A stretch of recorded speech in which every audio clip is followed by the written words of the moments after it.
What's up everyone, Jared Mecham here, coming at you with another amazing video, and I might be a little biased because, well, this is my YouTube channel, so I think I have that going for me a little bit. You have that right, I guess. I do. I've got a special guest with me today, my sweet wife, Ellie Mecham. We are going to do a Q&A. I mentioned on Twitter and our YouTube channel the other day that we should do a Q&A on my channel and ask some questions that are more kind of centered about the stuff I like to do, you know. This Ellie, is your channel. Yeah, so this is like your beauty, your makeup, your stuff on your channel. We've got our daily vlog, and then this is my home. So let's get right into it. Jared, do you plan to make a music album in your future?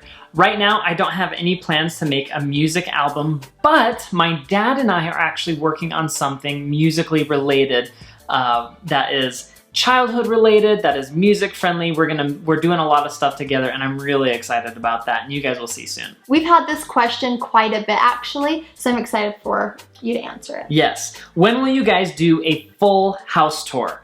Well, we kind of have an idea of how we want to do this. On our daily YouTube channel, we want to do a walkthrough of the whole house when it's all done, actually when it's all built.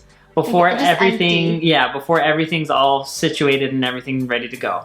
On Ellie's channel, we'll do individual room by room for different things, and I think I'm gonna take the liberty and say I'm going to do an office tour on my channel. Yes. Yes, absolutely. So there will be lots of different room and house tours coming soon. I think we wanted to do the house tour while it was empty. A big reason is just for us to have, just because it's like, okay, you're good to go, you can move in, and us walking through the house with it literally being done. And we'll just, like, never see it like that after we move in. So unless we want to have that. I guess that's true. Don't plan on that. Not planning on that. But I think that that's kind of why we wanted to do it that way. Yeah. I think this is a really great question to ask yourself on a regular basis with you individually and your spouse. What is one quality each of you strive to work on and improve in yourselves? Can you think of anything? Because I can think of a lot of things. You can tell me if you think of anything else. But for me, I would say, and I've talked about this a lot, is patience. If you would have looked at me 7 years ago, the day I got married, and today, you would see a completely different person. We all change. I will change in the next 6 months. And hopefully that's always changing to be for the better. And I am definitely, I've tried to work on my patience a lot the last several years. And I would say I am extremely patient with my children. I'm not very patient with other people, which sometimes that's the very opposite of some people. Yeah. But I am very patient with the kids. I am very patient in like my own element, but like outside of it, like for some reason I tend to get worked up a little bit. I am always trying to improve my attitude. My dad has always told me attitude is everything. I want to have a very positive attitude. So I'm working on that. I'm also working on patience, especially with the kids. I think as you get kids, you are tested in different ways with their different personalities. They're different kids, you have to learn different things. So that's another thing that I'm working on too. Yeah, and I didn't mean to say I'm always patient with them. I didn't mean that to come across like, oh, you're always... What you said was that you're growing in your patience. I am confident in how I am with the kids. I'm not confident in how I am with like other things. Does that make sense? Yeah, it makes sense. We've also seen this question a lot, is how many rooms do you have in your house? We have 2 bedrooms upstairs, a master and a bedroom, and then 3 bedrooms downstairs. This was one of my favorite questions that I saw because it's just like, this is Jared. I love it. This is Jared. What is your favorite episode of Psych? I would say the series of Psych is my favorite episode of Psych. I freaking love that show. But if I had to narrow it down, I always watch the Spanish soap opera episode and the Zoolander episode. Those are 2 of my favorite. I love the jokes in it. It's just hilarious. Those are both from season 2, I believe. And I think why I like those episodes so much is because I watched them during my hip surgery recovery. So I would have season 2, so it was extra and I'd watch funny. them. Yeah, I would watch them all the time because I was on pain medication. No, I just love it. I love Psych. It's the best. Do you have a favorite episode of Psych? No. Get out of here. Come on, son. How often do you sit down and connect with each other, and what kind of questions do you ask each other? This is an awesome question, and this is something that Ellie and I actually do almost every single day.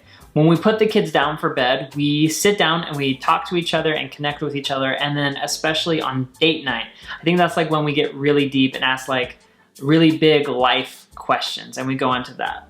But we definitely talk every day. We are always asking each other how we're doing, what we're thinking. We talk through a lot of stuff. Yeah, a lot of like what if questions. Like, what if we did this? What if this didn't happen? What if this goes away? We go through and we play those scenarios out. And I think it's really good for us. Do you guys follow any specific budget plan? We're currently trying to pay off debt before buying a house, as we don't want to buy with still having debt. I agree. Yes, and we've said it before and we will say it again. We follow Dave Ramsey and we love it. We were gifted Financial Peace University, the disc set from Ellie's parents. Actually gifted, we borrowed it from them, their CD set. And we like to follow that. We don't have any debt and we were trying to stay that way. I think the reason why my family and we specifically really like Dave Ramsey is because it's just very simple. Yes. And sometimes simple things are the best. It pretty much is just, if you don't have money for it, you don't buy it. And that's honestly like the biggest thing. Right. And that's what we've done since day one of being married. And we have continued to do that. Yes. I encourage listening to Dave Ramsey's audiobooks because reading it versus listening is totally different. Funny. He has a fiery passion to it and I love it. Yeah, listen to it first. How long did it take for you to recover from your hip surgery and how does it still affect you today?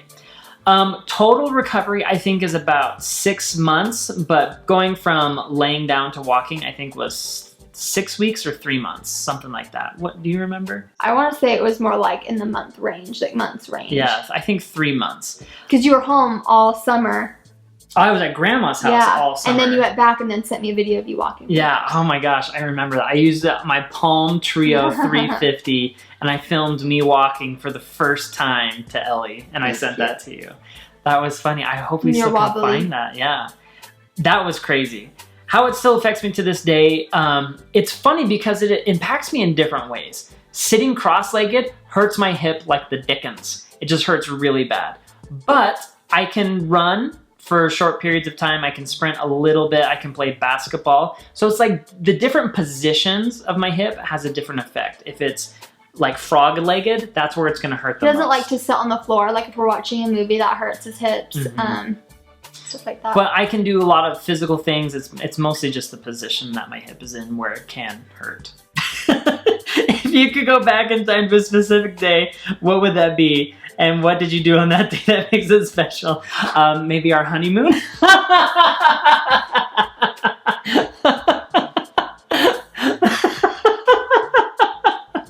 Can I say why? Can I say why? Sure. Our honeymoon was terrible.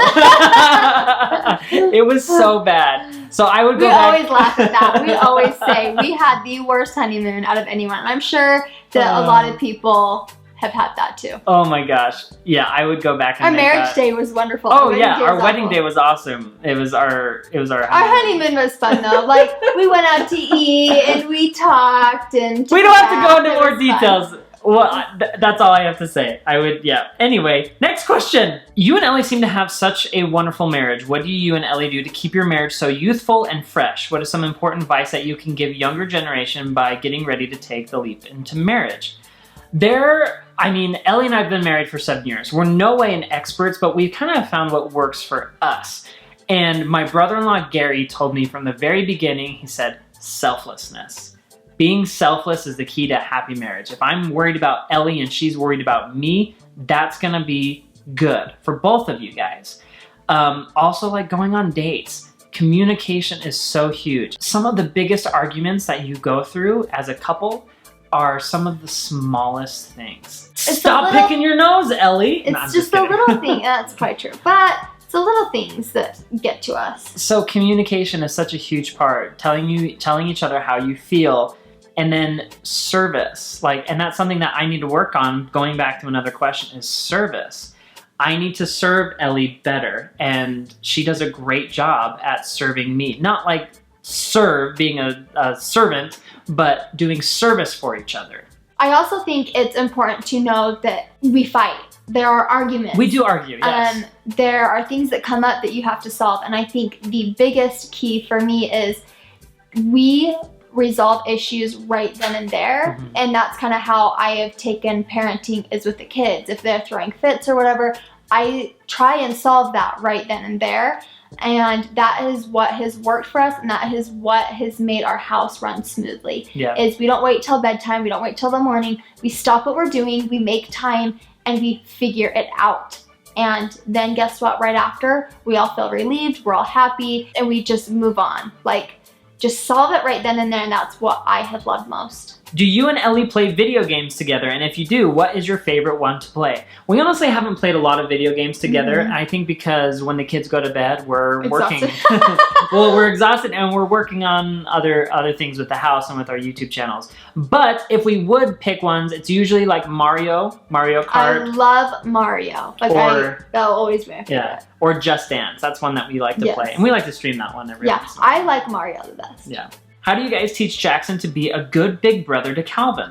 Normally, the elder child mostly feels neglected when the younger one comes in, but after watching your vlogs, Jackson is the most cutest big brother I've ever seen, and he shares most of his things with Calvin. How do you guys do that as parents? Jackson does share, and I would say this mostly falls on personality. What do you think? Jackson has always had like a giving personality, playing with his cousins. He doesn't really mind when kids take things from him. He doesn't usually. He'll just find something else to play with, and he's fine joining in and playing by himself too. He does get a little upset now that he's getting a little bit older if someone like takes something from him, but he's always been pretty good to share. So I would say most of that is personality. Calvin, on the other hand, is very young. Jackson never did this at that age, but Calvin will scream and take other kids' toys. He definitely notices when something of his is gone. All right, ladies and gentlemen, boys and girls, this is the last question of the day. If you were to ever move again for some reason, would you build again or buy? How has the building process of your house affected your marriage, in a good or bad way? What would you say? I would definitely build again, and I would say it's been wonderful. And I would say half of that is who the builder and who the workers are, and half of that is how me and you connect and react with each other. Right. So I would definitely give other people credit as well. We've had a really good experience building the house. Everything that we've communicated with each other has worked together really well. We have very similar personalities with what we like, and we've come to a lot of decisions that Ellie likes and I both like, and we've compromised a lot. And I think it was a good idea that we figured out what we wanted before we started building, so that we kind of had an idea of what we were getting ourselves into, rather than, hey, pick out tile and then have a huge argument. We made a lot of decisions in terms of design before we even started building. So that's one thing.